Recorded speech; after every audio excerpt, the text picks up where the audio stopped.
What happens when a bunch of isekai authors get dragged into another world against their own will? Oh well, some of them go for research purposes, some of them want to learn how to write a light novel, some of them take different steps in order to get there.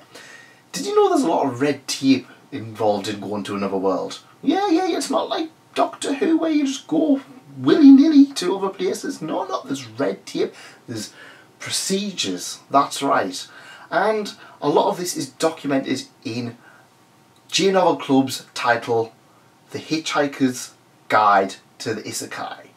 Now first up, I really want to give a thank you to J-Novel Club themselves for giving me the opportunity to look at this particular title. They're an absolute fantastic distributor of light novels and even some manga, and they offer a subscription based service. So definitely go check them out. I'll put a link in the description. And check out some of their other titles that they've got, including Infinite Dendrogram and Ascendant of a Bookworm. Now, what do you think when you think of an isekai? Transported to another world? Hot elf waifu? Using your gamer skills to understand the world? What of the red tape? What of bureaucracy? What if you end up in another world that doesn't have towels? The Hitchhiker's Guide to the Isekai will have you covered. Carlo Zen from Tanya the Evil fame introduces us, laying down the law of things to do when preparing for your own isekai journey. Do you have enough gold pieces? Is your body in the right frame of mind? Do you have your passport? And you know what, it's all incredibly well thought out. I didn't realise I have to be sterilised.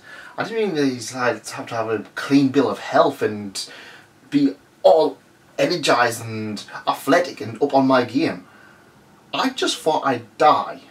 And then come the slime baths, a procedure done by top mages as soon as you enter the isekai world. They get everywhere, and I mean everywhere. If you've seen any kind of Japanese culture, you know what I mean by everywhere. Honestly, I was so glad I read this.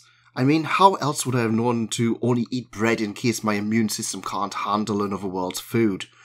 Or that I would need to introduce myself to the Lord of the Realm and learn how to write, well, at least keep my penship up. One thing I did take away, however, it's also incredibly expensive. The second story covers Tappei Nagatsuki's experiences, the creator of Re:Zero.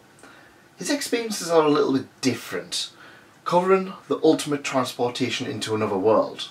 Now, I know what you're thinking, there's so many ways you can be transported into another world. You could just go there, you could puncture a hole in the time-space continuum, you could use TARDIS, you could be thrown onto a train tracks by a jealous employee, you might work yourself to death, you might even have a death so pathetic that you'd have a heart attack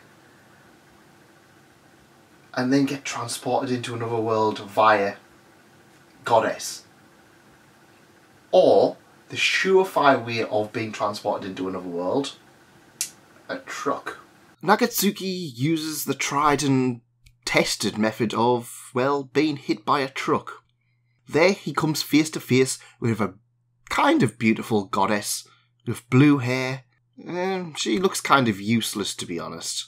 Tasked with being in charge of the isekais, as, well, let's face it, it's becoming more of a problem due to the popularity of the medium. She has to constantly rank his death amongst others and ensure that he is given an appropriate reincarnation bonus.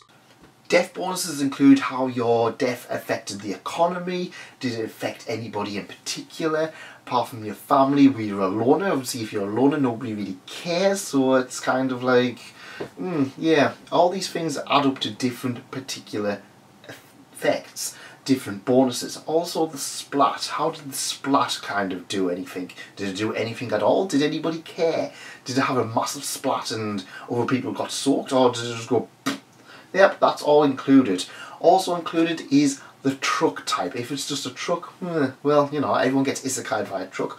Or if it's a special kind of truck, one with decorations or a lorry, or maybe affected the person who was driving it, that all affects your bonus. The author gets the lucky bastard trope. That's right. One way he's kind of just like, yeah, you've somehow managed to get it, basically via dartboard, and he decides to get all of the cheats. That's right, all of the cheats in his new world. However, Everybody in that new world is even more overpowered than he is, and he soon dies.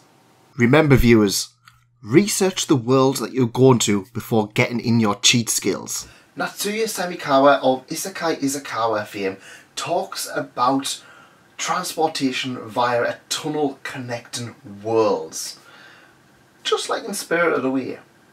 That is an isekai, technically. Their story is, it's a little bit shorter, describing how people can just hop between worlds like a holiday, but some of the pitfalls and tourist traps that they can fall into, such as accidentally buying drugs or smuggling in contraband light novels. It's a nice, short, quick-witted title about having your wits about you, and if you jump between enough places, you're going to pick up a few things. The fourth story shifts away slightly, telling the story of an author who is whisked away through a manhole, you know, them kind of manhole,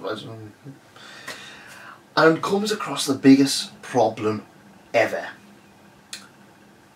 Reborn as a non-human, and too many people isekaiing as they find themselves continuously coming across other people who have went through the same experience.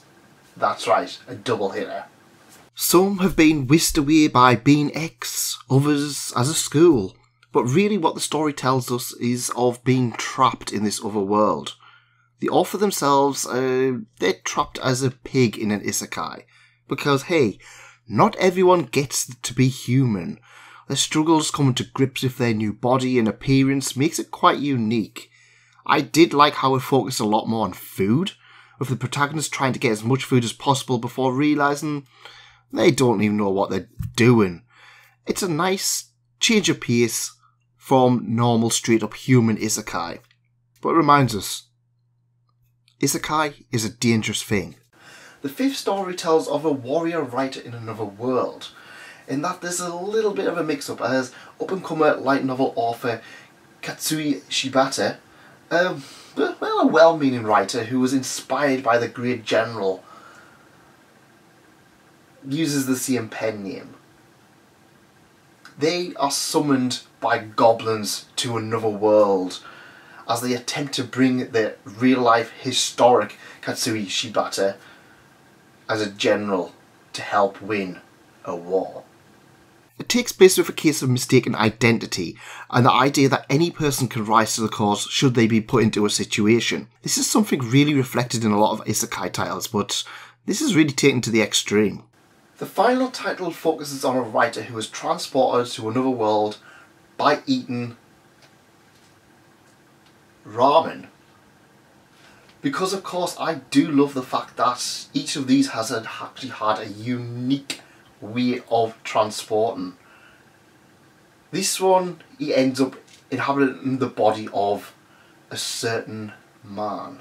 It's a fun romp in that the character may very well be the final villain, more so in the actions of the person he possesses. I really like the idea that pretty much everybody else was up against this character, to the point that they even tried to take the soul out of this evil villain, which results in the author being sent back to the other world. Honestly, Hitchhiker's Guide to the Isekai was an absolute fantastic read. It's unlike pretty much anything else out on the market. I absolutely love my time with it. Once originally designed to be sold in the comic book market, it was brought together as an idea and then sold on to the general public. It's nice to see authors being able to get out of their usual frame of mind and do something a little bit different. Carlo Zen, for example, not really doing the war-torn Tanya the Evil, and instead focusing on, well, something a little bit more red tapey. Is red tapey a term? Red tapey is now a term. A short story collection feels rather unique in the grand scheme of things. We don't see many short stories for light novel artists. And it was a nice palate cleanser from reading bigger titles. It's not going to give you a long read. In fact, I got through it in a matter of hours. But it's going to be something you're going to enjoy. It's not a work of art, but you're going to have a fun time, especially if you're a fan of Isekai, and the amount of different things that they managed to pull out was really well done in my opinion. A nice refreshing take on the genre. Now, if you're into Isekai or into light novels in general, I would absolutely 100% recommend checking it out. G Novel Club have it on their site, and you can also pick it up on Bookwalker or Kindle or anywhere where light novels are sold. It's a laugh from start to finish, and honestly thank you once again to G Novel Club for allowing me this opportunity to review it. Go check them out. Like I said, it's absolute fantastic read. And there's plenty more titles on there, including Infinite Dendrogram, Ascendance of a Bookworm, there's a soap isekai, there's quite a bit of great titles on there, so go on, check them out. What else are you going to do? Read manga? Probably are. Now, thank you very much for staying all the way to the end. It really means a lot. If you did like this, leave a like, subscribe, do all of that jazz. Leave a comment. What's your favourite G Novel Club title? And if you've read Hitchhiker's Guide to the Isekai, how did you get on with it? Let me know. Thank you for coming, and thanks again for staying. Goodbye.